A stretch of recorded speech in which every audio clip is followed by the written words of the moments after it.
RFI, 17h à Paris, 16h, temps universel. Le journal en français facile. Margot Ratézik. À la une ce vendredi, Volodymyr Zelensky ne trahira pas son pays après la proposition américaine d'un plan de paix qui apparaît comme favorable à la Russie. Le président ukrainien dit qu'il proposera des alternatives. Il vient d'échanger au téléphone avec le vice-président américain J.D. Vance. Dernier jour de négociation à Belém au Brésil à la COP30. Les participants n'arrivent pas à se mettre d'accord sur les énergies fossiles et pendant ce temps, le prochain sommet, la COP31, suscite déjà des polémiques à peine attribuées à la Turquie. Explication à venir. Et enfin, au Mali, la France va réduire son personnel diplomatique et consulaire en raison de l'insécurité sur place. Volodymyr Zelensky proposera des alternatives au plan américain pour la paix, alors que Washington presse Kiev de signer un accord cadre d'ici jeudi prochain. Nouvel ultimatum des Américains, nouvel avertissement, sans quoi ils diminueront leur soutien à l'Ukraine. Volodymyr Zelensky s'est d'ailleurs entretenu avec le vice-président américain J.D. Vance. La Russie, elle, dit ne pas avoir reçu le plan de paix américain qui lui apparaît pourtant comme très favorable. Il contient en effet de nombreuses concessions pour l'Ukraine, autrement dit de nombreuses pertes. Toute solution de paix doit respecter l'intégrité territoriale ukrainienne, a rappelé le secrétaire général de l'ONU. Et pour en parler, Lila Olkinoura du service international de RFI. Lila, on parle d'un plan en 28 points et l'Ukraine risque d'avoir du mal à céder sur plusieurs d'entre eux. Volodymyr Zelensky a déclaré qu'il ne trahira pas son pays. Oui, le président Zelensky est en position délicate ce vendredi après l'ultimatum lancé par les Américains ce matin. Moscou aussi met la pression sur l'Ukraine. Dmitri Peskov, le porte-parole du Kremlin, l'indiquait ce vendredi. Volodymyr Zelensky doit négocier maintenant, sinon il risque de perdre de nouveaux territoires. L'Ukraine fait face à un choix très difficile, la perte de dignité ou le risque de perdre un partenaire clé. C'est ce que vient de déclarer le président ukrainien dans une vidéo sur son canal Telegram. Il l'assure, il proposera des alternatives au plan des États-Unis, un plan qui prévoit des concessions, des abandons territoriaux d'ampleur et une réduction des capacités militaires de Kiev, l'équivalent d'une capitulation pour certains Ukrainiens. Face à ce que Zelensky appelle l'un des moments les plus difficiles pour son pays, les Européens ont fait front. Paris, Londres et Berlin ont insisté sur la préservation des intérêts vitaux ukrainiens. La chef de la diplomatie de l'Union européenne, Kaja Kallas, s'est elle aussi exprimée, je la cite, « Nous voulons tous que cette guerre prenne fin, mais la manière dont elle se termine est importante. Récompenser l'agression de la Russie ne rendra pas l'Ukraine plus sûre. » Précision signée Lila Olkinoura, merci. La COP30 à Belém va-t-elle se terminer sans accord?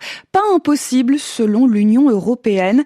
Elle s'est dite déçue du projet de texte du Brésil, le pays hôte, qui n'a pas présenté de feuille de route, de programme précis sur la sortie des énergies fossiles.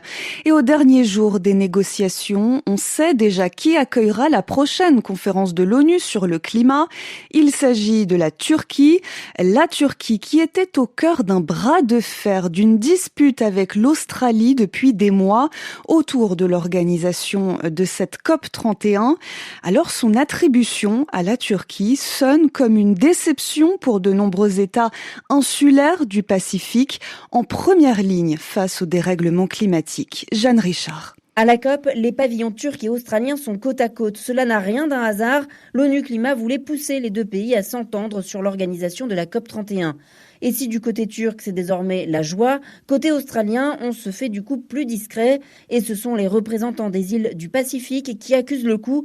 Brianna Fruihan, militante écologiste des îles Samoa. L'Australie nous avait dit clairement que ce serait une COP du Pacifique. C'était important pour nous d'accueillir le monde pour montrer la réalité de nos îles. voir les coraux s'éteindre, sentir la chaleur, les feux de brousse, voir le littoral reculer. Ça aurait été dur d'ignorer ces images en étant dans cette région et avec ces communautés vulnérables. Les petites îles du Pacifique sont parmi les pays les plus vulnérables à la crise climatique, menacées d'être submergées par la montée de l'océan et de disparaître. Ilana Said, ambassadrice des Palaos à l'ONU, partage son amertume. On est très déçus que l'Australie n'ait pas remporté la COP. On va devoir attendre des années pour que ce soit de nouveau notre tour.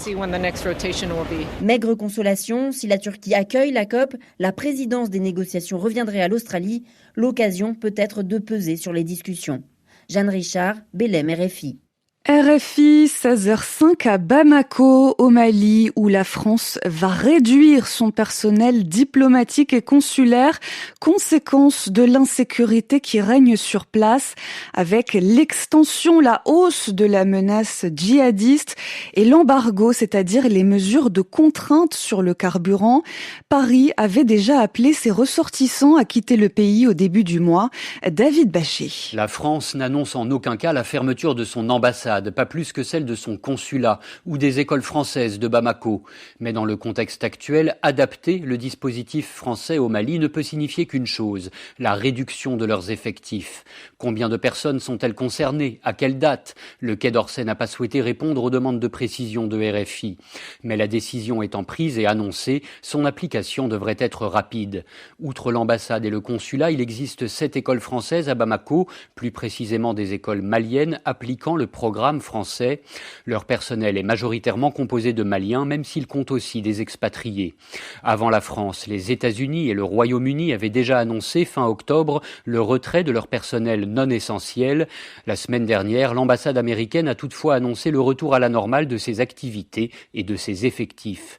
La France compte environ 4200 ressortissants au Mali, dans leur immense majorité des binationaux. Paris leur conseille toujours de quitter le pays de manière temporaire, mais dès que possible. David Bachet du service Afrique de RFI. Emmanuel Macron, lui, est en Afrique du Sud, deuxième étape de sa tournée africaine après l'île Maurice. Il doit y rencontrer son homologue, le président Cyril Ramaphosa, pour une visite symbolique au mémorial de lutte contre l'apartheid. Et ce sera avant l'ouverture du G20 ce samedi. Je vous emmène à présent au Danemark, où une proposition du ministre de l'Éducation divise écoliers et enseignants. Il souhaite élargir l'usage de la force dans les écoles, mais beaucoup redoutent une dérive autoritaire, c'est-à-dire des abus. Les précisions de notre correspondante dans la région, Ottilia Ferret. Niels Jørgen Jensen est le vice-président de l'association des enseignants danois. Il raconte que les tensions et les comportements violents se sont aggravés dans les salles de classe. Il accueille donc cette proposition de loi les bras ouverts. Les professeurs ont réellement besoin de droits juridiques car ils se sentent de plus en plus en insécurité dans certaines situations en classe. Nous ne voulons frapper aucun enfant évidemment. Ce que nous voulons, c'est simplement pouvoir les guider en utilisant une main posée sur l'épaule ou peut-être en les entourant avec les bras juste pour lui montrer que maintenant, il doit quitter la salle de classe. Pour le représentant des enseignants, le droit à l'intervention physique est un premier pas, mais il demande aussi et surtout plus de ressources pour pouvoir travailler de manière préventive. En tant que syndicat, nous pensons qu'il devrait y avoir environ 2 enseignants par classe et un soutien en éducation spécialisée. Élargir le champ des interventions physiques n'est pas la bonne direction à prendre pour Magnus Herman, le représentant de l'association des élèves danois. Un élève sur 6 a déjà été confronté à la violence à la maison et cela devient malheureusement leur façon d'exprimer ce qu'ils ressentent. Nous devons donc en fait aider ces élèves. Une intervention physique est presque toujours quelque chose de perturbant. Et puis ce n'est pas non plus une situation dans laquelle un élève se sent en sécurité. Dans une lettre ouverte, plus de 500 chercheurs et travailleurs dans l'éducation expriment leur crainte que cette loi mène à une brutalisation de l'école qui risque d'aggraver les choses. Ottilia Ferret, Stockholm, RFI. Une toile de Frida Kahlo devient le tableau le plus cher peint par une femme. Le rêve, c'est son nom, a été vendu pour près de 55 millions de dollars. C'est la fin de ce journal en français facile à réécouter sur françaisfacile.rfi.fr. Tout de suite, Radio Foot International, Annie Gasnier.